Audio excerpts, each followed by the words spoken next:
INC rito guys is alas 3 ng hapon. Kailangan nandito na sila lahat sa venue. At itong rally na to ay 3 days rally po sila rito para sa transparency sa gobyerno. Walang nakukulong! Investigasyong! Drama-drama! Hindi kami babang! Hindi kami babang! INC for transparency! INC for accountability! INC for justice kami! Justice! Justice! Not justice! Justice! Justice! Not justice! Lakasan pa natin! Isa pa! Ulitin natin yan! Hanggang sa pa! Ay sa puso natin mga kapatid! Kapag sinatsan natin yan at namigil po na mga magsasalita sa entabladong ito, iparamdam natin! Seryoso tayo sa ating panawagan! Accountability! Transparency! Justice! Ulitin natin mga kapatid! Hustisya! Hustisya! Sa bayang ninakawan! Hustisya! Hustisya! Sa likod! Sigaw! Bahang-bahala hanggang bumong! Pero hanggang ngayon, walang nakukulong! Investigasyong! Drama-drama! Hindi kami babang! Hindi kami babang! INC for transparency! INC for accountability! INC for justice kami! O sabay-sabay! Justice! Justice! Not justice! Justice! Justice! Not justice! Ang daming tao, sobra. Ayan o.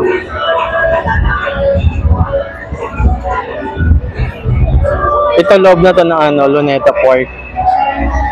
Yung nakikita niyo. Nagkabit na ako ng microphone para hindi niya marinig yung music. Kasi may music.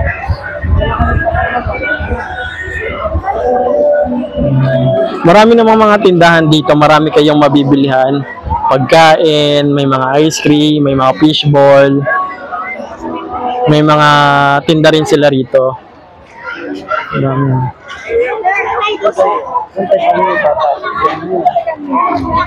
Dito. Dami na. Actually si Ada din eh. Yung dito, punong-puno na.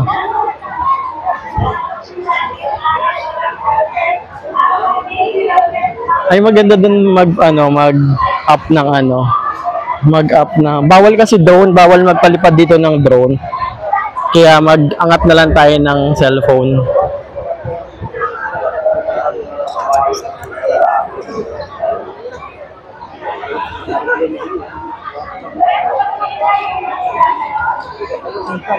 Dami no, daming tao dito guys.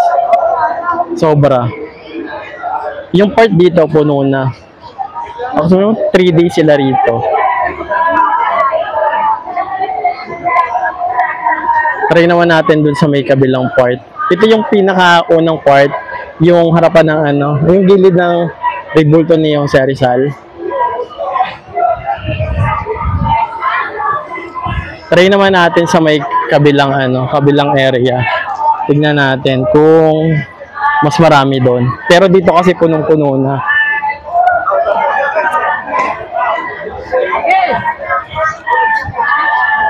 Uy, puno na rin dito. Ang dami rin, oh. Puno na. Halos mapuno na yung Luneta. Try natin itaas yung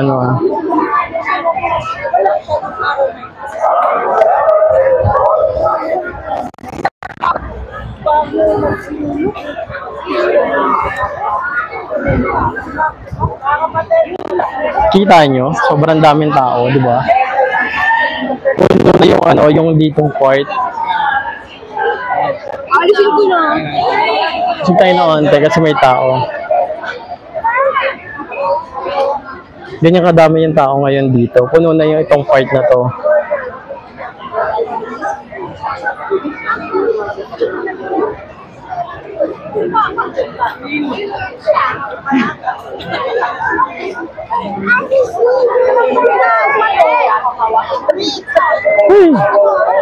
Dami.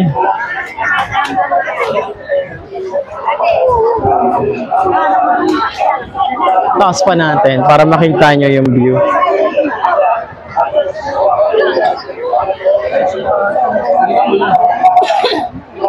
Yung kabilang itangat natin para makita nyo ah. Punong-puno na. Lakarin natin dito para makita ninyo lahat.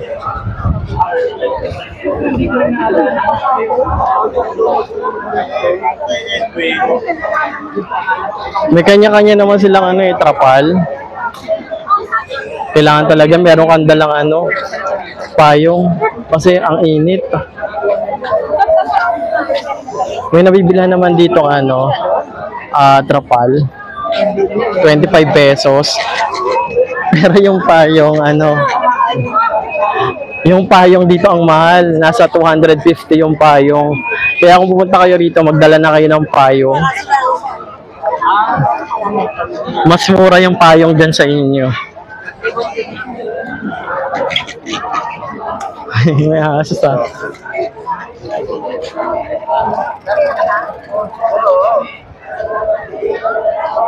Punong-puno na, no? Ang daming tao. Hi, vlog! Hello po. Saan pa kayo? Tinaas ko na lang yung kunyari naka-drone. Dito kasi guys sa Luneta, bawal ka mag-drone. Kailangan talaga ng permit. Maganda pag may drone dito. Kitang-kita mo lahat ng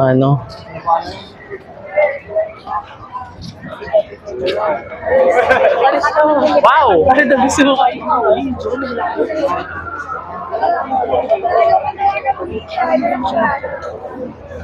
Hanap muna tayo ng punta muna tayo sa hanap tayo ng makakainan. Dito pala yung fountain. Ayan yung fountain guys. May harang yata yan! Diyan yung dancing fountain tuwing gabi. So itong mga to, papunta pa lang to dito sa sa pwesto. Ang dami tumitingin sa sa tripod natin kasi ang haba.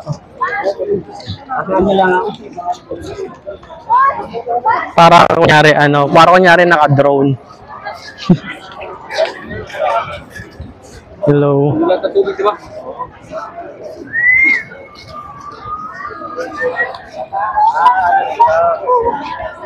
Transparency. Better transparency, accountability. Yun ang nakalagay sa mga damit nila.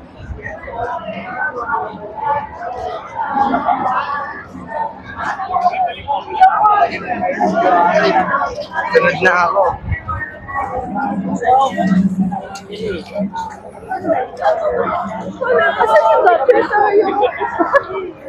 Si Mamboy. Wala, naka-edit. Sinala mo.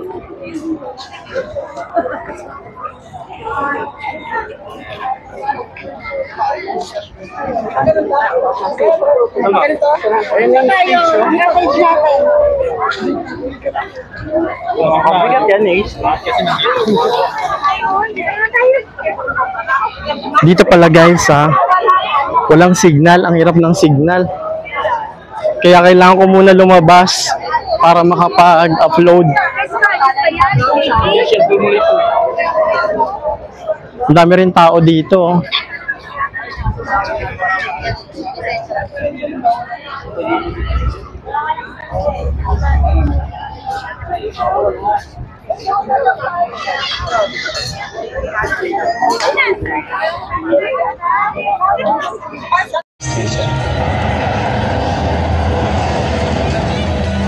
Ang mensahe ko po sa mga government officials po sa Philippines, sana po ayusin lang po nila yung trabaho nila at huwag po sila maging makasarili. Kasi kung nagiging sakin sila, alas mas marami po yung mga naapektuhan ng negative impacts ng mga ginagawa nila. At sana magkaisa sila para sa ikaangat ng bayan.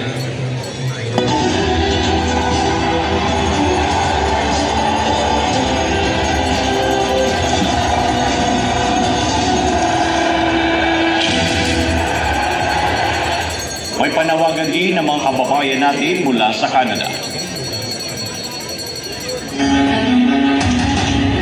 Kawawa naman ang mga kapwa ko Pilipino na nalubog sa baha dahil sa pagnanakaw sa kaban ng bayan.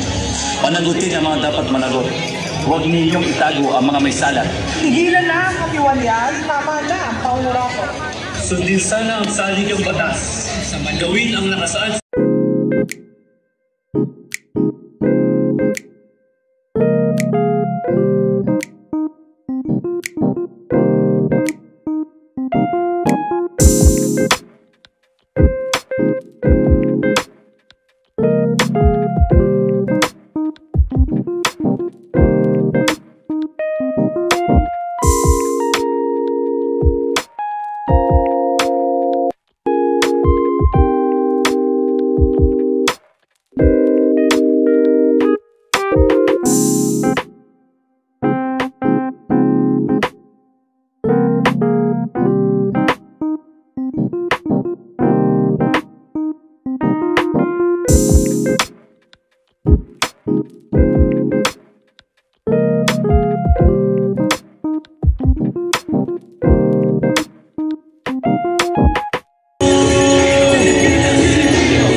Sana mangyayari itong ganitong grabe yung pagkaano.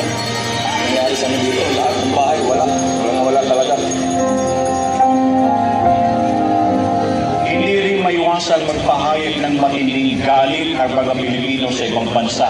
Wala Talaga ng tubig ko yan. Sobrang sakit.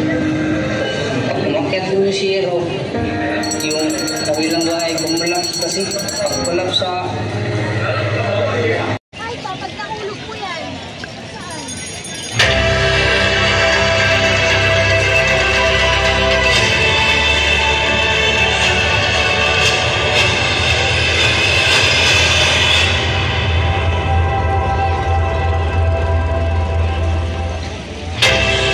patuloy kayong Dapat na gawin ipatupad ang patas upang makabangon ang Pilipinas.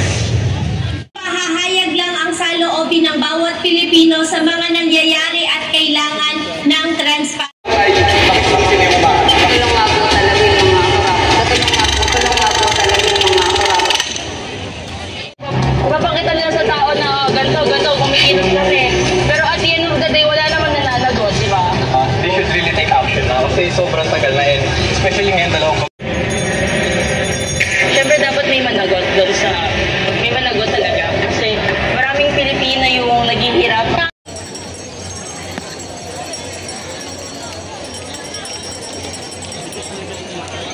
Ikaw ng mga nagdarahop at salat sa buhay na nananawagang itaguyod ang patas at walang kinikiling ang pagpapatupad ng batas. Madalas mang hindi marinig, umaasa ang taong bayan ang sama-samang tinig ng karaniwang mamamayan. Maliliit man at mahina ay maaaring mapakinggan ng nasa pamahalaan. Nangangamba. Siyempre, gaya niyan, bumigay. Lalo na yung sa may malapit doon. Yung lahat ng mga, yung bahay na pagtuanit mo sa may daan na yan. Pag mula ron, hanggang doon, yung mga bumigay na bahay doon. Pag umapaw yung ilog na yan at pumasok sa tubig, doon ang malakas na agos. Hindi nga to ghost, pero kita mo naman, isang taon lang sira agad. Di ba? Ano naman? Maawa naman kayo sa mga taong nakatira dito. Eh, kami.